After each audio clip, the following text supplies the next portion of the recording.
spanning the Northeast. Jess has performed at Caroline's on Broadway, New York Comedy Club, Greenwich Village Comedy Club, Broadway Comedy Club, Gotham, and The Creek and the Cave. Jess's work has been featured at the 5 College Queer Gender and Sexuality Conference, Disoriented Comedy Tour, the Smith College New Play Reading Series, and HOT Festival at Dixon Place. So give it up for Jess Tom.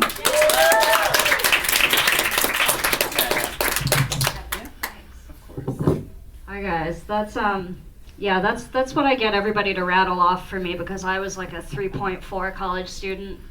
So I'm like, yeah, we're just gonna list all the comedy clubs, and that's gonna make me feel better about myself. Can we actually turn the lights up a little bit over here? I feel like it's a little dark. I feel like it's a little sleepy.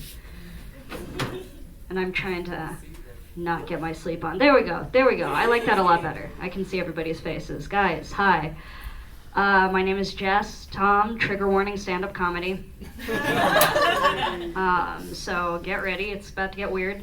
I'm so glad to be here doing events like this, seeing all young Asian American artists come out and do their thing. I feel like it's been, a kind of a big year for Asian people in the media, right? Kind of, with like season 2, I'm fresh off the boat. It was season 2, right? Okay. I'm like, time flies when we're having fun. Master of None is happening. That was really cool. Allegiance, I saw Allegiance the other day. Yeah, you guys see Allegiance? Yeah. I saw some pictures on the Instagram. Yeah, I thought Allegiance was pretty cool. That really hit home for me a little bit. I'm half Japanese American. My grandmother went to internment camp, so I thought I would tell you guys a little story from my family. So when my grandmother went to internment camp, she was about 8 years old. And so when her family left, they got displaced to Utah. They were from California, they got displaced to Utah. My grandmother was in the 4th grade. And every morning in the 4th grade, their class would stand up, put their hands over their hearts, and say the Pledge of Allegiance to the American flag. And every morning, the little white boy that sat next to my grandmother would go, "Why are you saying the allegiance? You're a Jap. It's not your flag." So this would go on and on and on every day until one day my grandmother decided she had enough. So one morning, it was time for the class to rise, put their hands over their hearts, and say the Pledge of Allegiance. And just like every morning, this little boy turned to my grandmother and started to say something to her, and she picked up her pencil and stabbed him in the hand.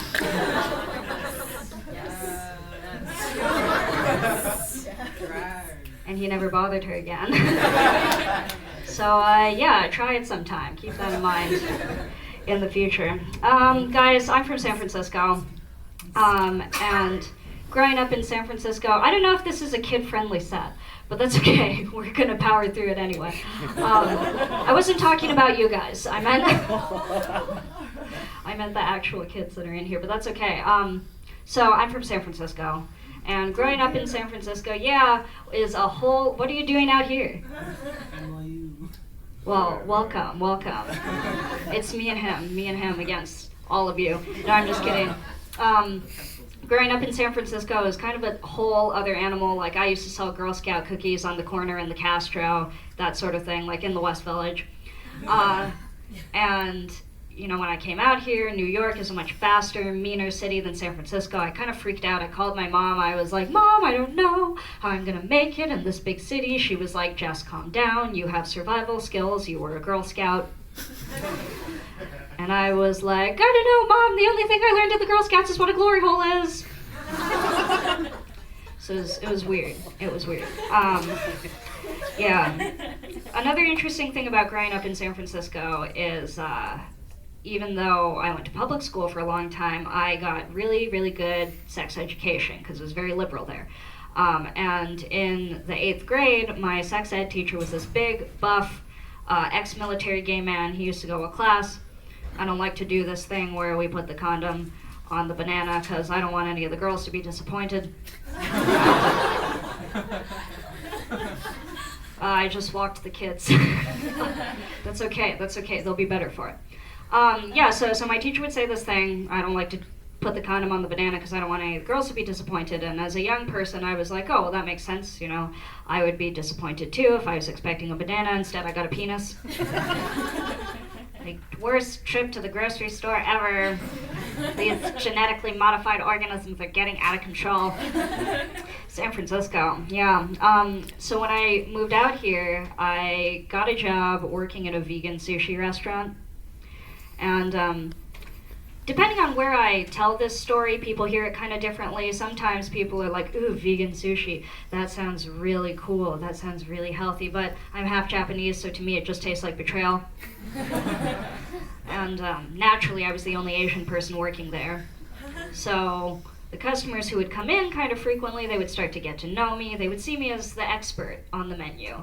And so they would ask me questions like, Jess, you're Japanese.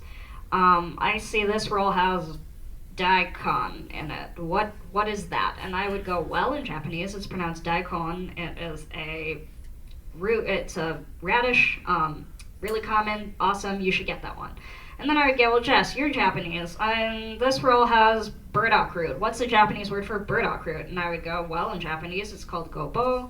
My grandmother makes it for New Year's every year. It's awesome. You should get that one, too. And then occasionally I would go to Jess, you're Japanese. What is the Japanese word for vegan sushi? And I would go, rice. So I got fired. But that's okay. That's all right. I have a different job now. It's much more my speed. I work at an upscale, like, fresh flowers and chandeliers and shiny floor sex shop on the Upper East Side, actually, like 5 blocks away from here, so keep an eye out. Yeah, it's weird, you know, it's interesting working in a sex shop on the Upper East Side, because, you know, the people in this neighborhood tend to think they don't need the things that we sell because they already have sticks up their asses. It's awkward. It's awkward.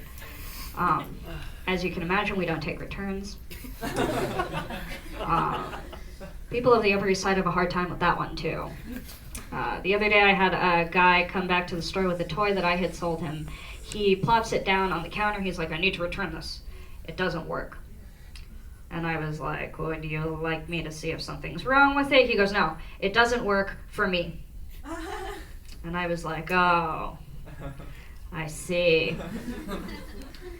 Sir, I'm sorry. You can't return something just because it didn't make you come. If you could, most of the women who buy vibrators would just return their boyfriends.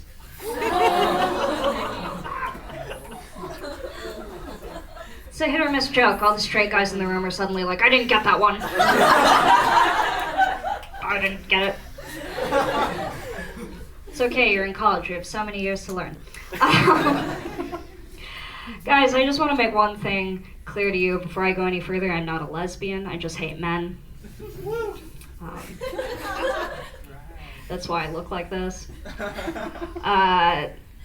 It is true, I don't identify as a lesbian, because, you know, a lesbian is a woman who loves women, and truthfully, I feel more like I'm a little bit like a boy and a little bit like a girl, so if any of you are attracted to me, you're gay. Congratulations.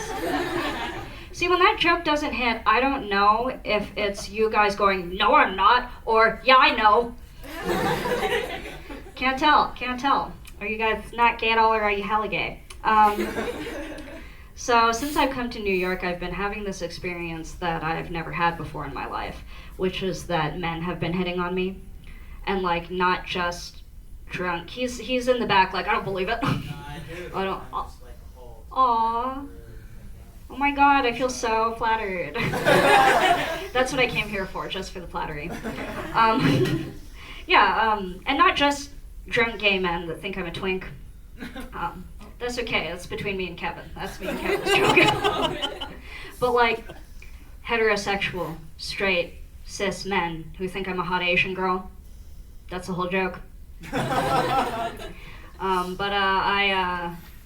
went for coffee the other day, and the barista, this white hipster guy, gave me a free coffee, and that had never happened to me before.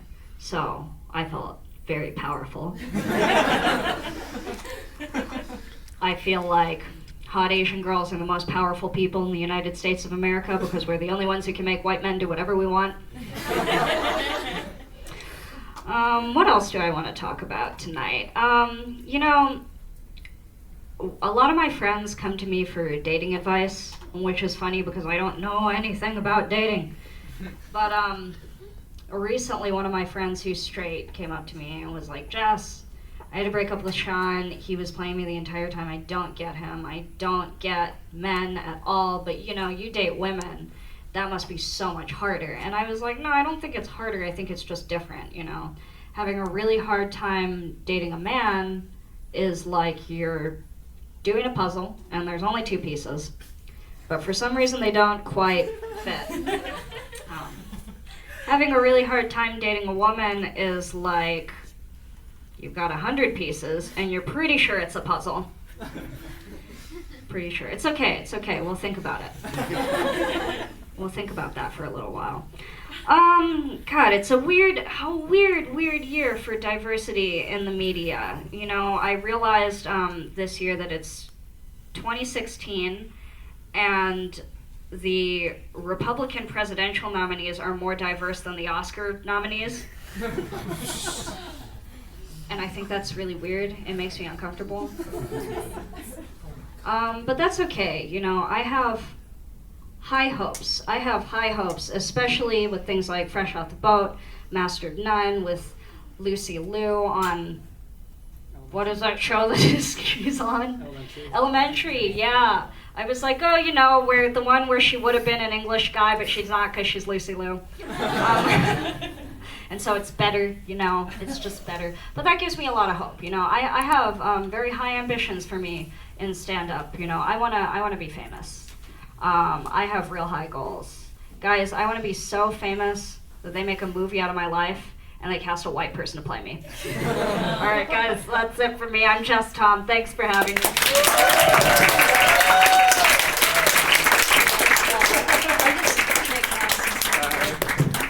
Give it up.